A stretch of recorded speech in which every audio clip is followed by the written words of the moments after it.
The room was too quiet for a normal meeting. No laptops were open. No one was typing.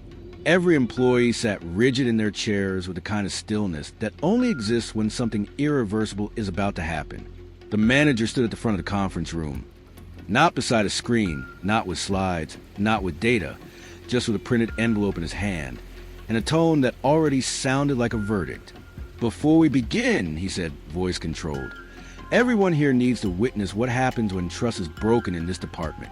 He wasn't warning. He was preparing an execution.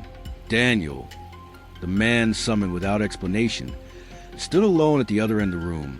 He hadn't been told the reason, hadn't been given context, and he wasn't offered a seat. His badge still hung from his neck, his expression unreadable. The manager didn't make this private. He wanted the humiliation to become a memory. He opened the envelope.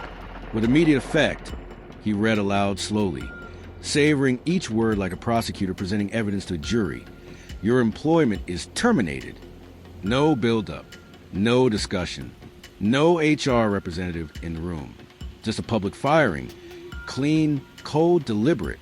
Not a single person breathed loud enough to be heard. Daniel did not defend himself. He did not interrupt. He did not ask why. His silence bothered the room more than the firing itself. Because people who are guilty panic. People who are blindsided react. People who are powerless plead. Daniel did none of those things. The manager kept talking, not because he needed to, but because he wanted the employees to absorb it.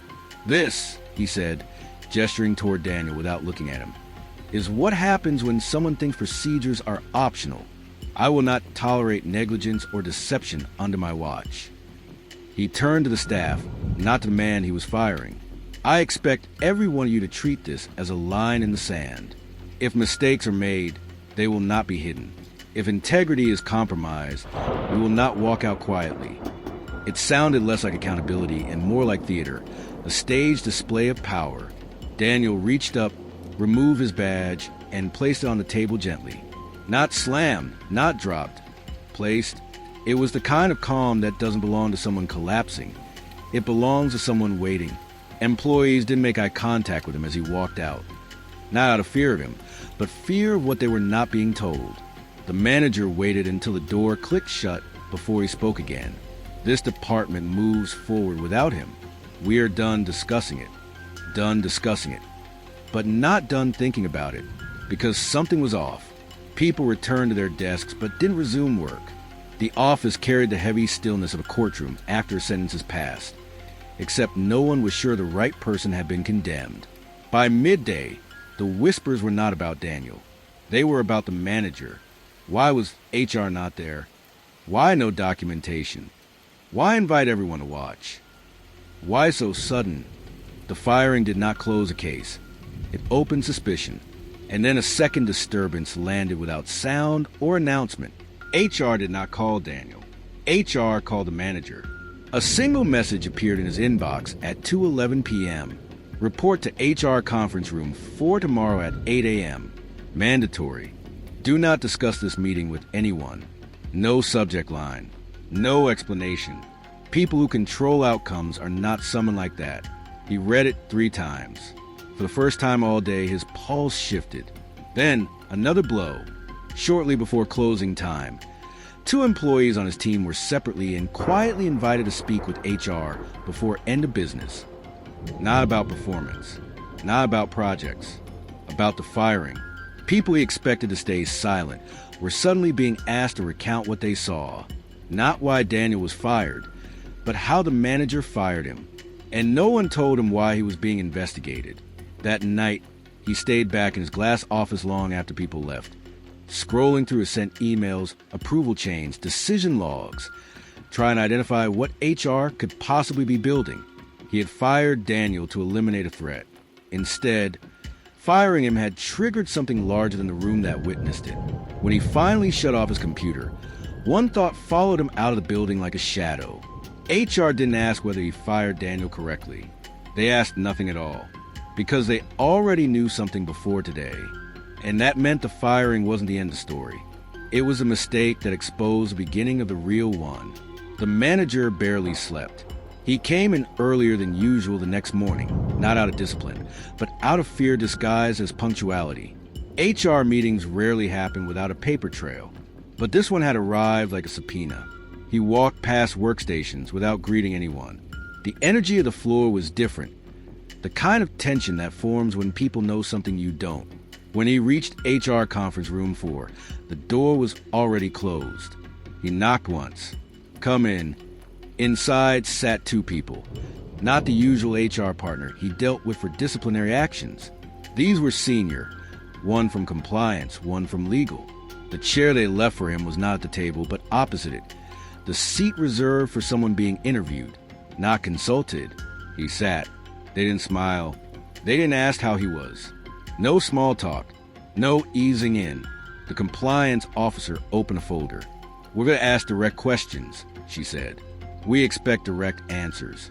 No introduction. Straight to interrogation. Why did you terminate Daniel's employment without HR present?" The manager stiffened. "Because the breach was serious and..." She cut him. "Answer exactly. Not justify. Why without HR present?" He swallowed. "Because I concluded HR involvement was not necessary." She wrote something. Legal looked up. "On what basis did you determine that?" "I had evidence he falsified reports," the manager said. "I have documentation." "We have reviewed your documentation," Legal replied, still expressionless. "None of it supports falsification. It shows discrepancy, not intent." That landed like a weight. Discrepancy of that magnitude, he tried again, does not authorize unilateral termination. Legal finished. And certainly not a public one. The word public was not asked. It was charged. Compliance leaned forward. "When you fired him in front of staff, what was your intention?" "To send a message about accountability." "Accountability," she repeated slowly. "Or intimidation?" He didn't answer immediately. And silence is sometimes worse than a wrong answer. "Were you aware," Legal asked next, "that Daniel reported you to HR 6 days ago?" The manager blinked. "What?" Legal slid a printed page toward him. HR complaint intake. Submitted 6 days prior. Subject: concerns about retaliatory leadership practices by direct manager. His own name was printed in the subject. He looked up, stunned. He filed a report before the firing. Compliance said, "And you terminated him without HR in a public setting, while his complaint was still under investigation." The room felt smaller now. "What you staged yesterday," Legal continued, voice calm but sharp, "is now being treated as potential retaliation." Retaliation. That word is the fastest way to end a career. Not because it implies error, but because it implies abuse of power. He tried to speak. "I didn't know he..." And that, Compliance interrupted, "is exactly the problem. You acted before facts, before process, before HR concluded anything. You discharged someone who had an active complaint against you." She closed the folder. "We have suspended your decision pending full review. HR will contact Daniel today." Suspended his decision, not affirmed it. And then she added what struck him harder than anything said before. "You may be asked to surrender your managerial access before day's end." She stood. The meeting was over. He left the room slower than he entered. HR didn't escort him. They didn't watch him. They didn't threaten him. They didn't need to. Power doesn't raise its voice when it is certain. Back at his floor, heads lowered as he walked in. People didn't pretend to work anymore. They watched him through reflections, peripheral glances, shifting air. He entered his glass office and shut the door, but transparency no longer meant authority. It meant exposure. His own walls were now a display case. He sat there, unable to move forward with any task, because any task might be his last one. An hour later, a security notification appeared on his screen. "Your administrative privileges have been temporarily revoked. Contact HR if you believe this is an error." He stared, not breathing, not blinking. That was the professional equivalent of someone quietly removing the keys from your hand while the engine is still running. Not a warning, not a question, a removal. And he finally understood. Yesterday, he fired Daniel. Today, the company had started firing him back. The remainder of the day crawled like thick fog.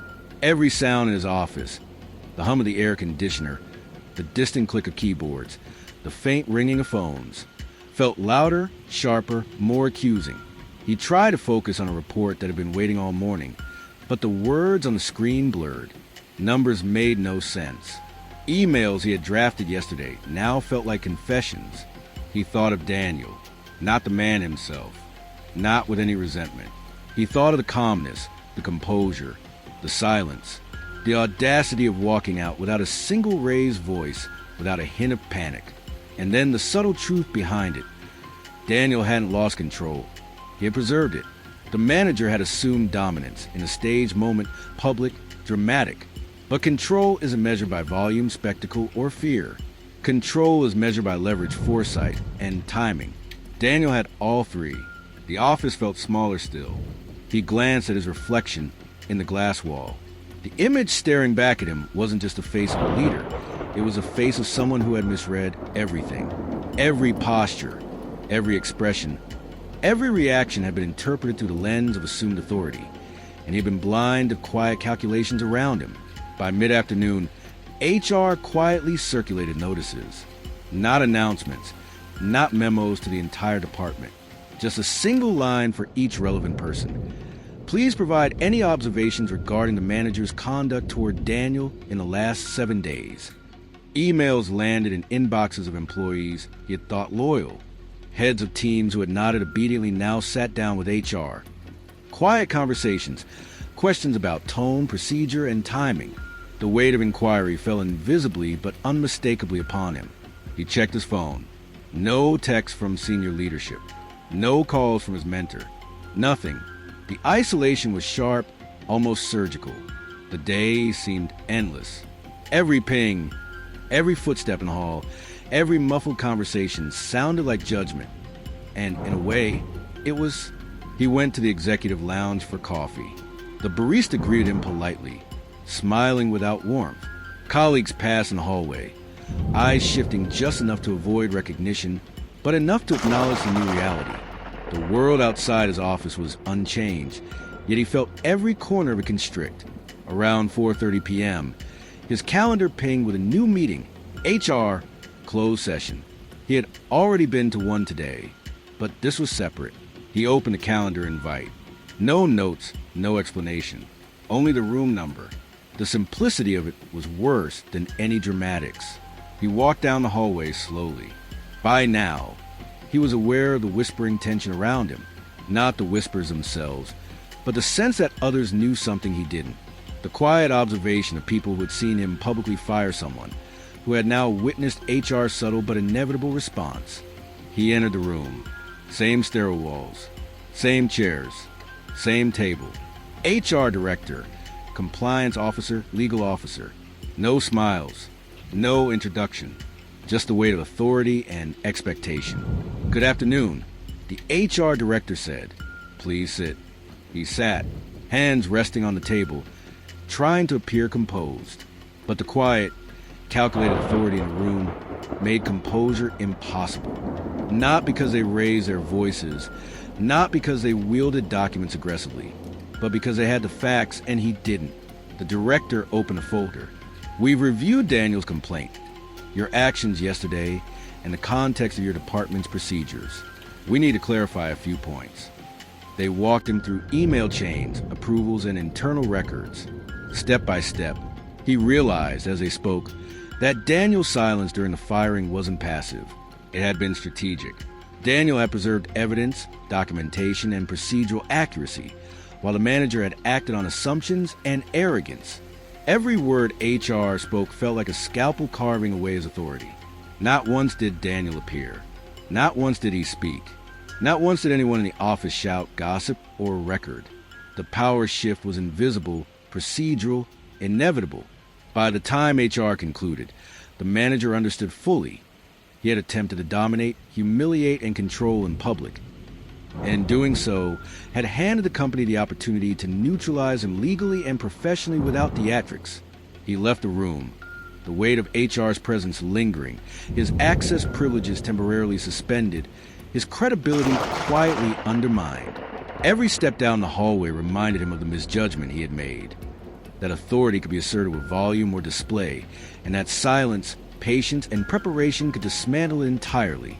And Daniel was free, not vindictive, not celebratory, just prepared, waiting, protected by process and foresight. The manager reached his office and sat at his desk. The emptiness of the day pressed down on him. Not even a single employee had approached him. His dominance had evaporated, and the quiet, systematic process of justice had begun. By the end of the day, the lesson was unmistakable. Public spectacle does not equal control. Timing, patience, and procedure do, and those who underestimate it pay the price. The next morning, the manager arrived at HR 5 minutes early, not out of diligence, but out of apprehension. This meeting wasn't voluntary. He already sensed a change in dynamics. Yesterday, he had wielded authority. Today, authority wielded him. He entered the HR conference room. 3 figures awaited him: the HR director, the compliance officer, and the legal officer. Their presence alone created a tension heavier than any confrontation he had staged in front of Daniel. "Please sit," the HR director said without preamble. Her tone was precise, devoid of emotion, carrying the calm inevitability of judgment. He obeyed, hands resting tensely on the table, aware that any twitch or defensive gesture could be interpreted. "We have reviewed Daniel's employment records, communications, and a complaint he submitted last week," she began. "You are aware, I assume, that he reported concerns regarding your conduct before yesterday's termination?" The manager's throat tightened. I was not aware of any formal complaint," he muttered, attempting to maintain composure. The compliance officer slid a folder toward him. Printed emails, timestamps, and procedural notes filled the pages. Every step he had taken yesterday was meticulously documented. "You proceeded with a public termination before HR had completed its review," legal said, voice calm but cutting. "This action is classified as potential retaliation under company policy." The words landed harder than any public rebuke.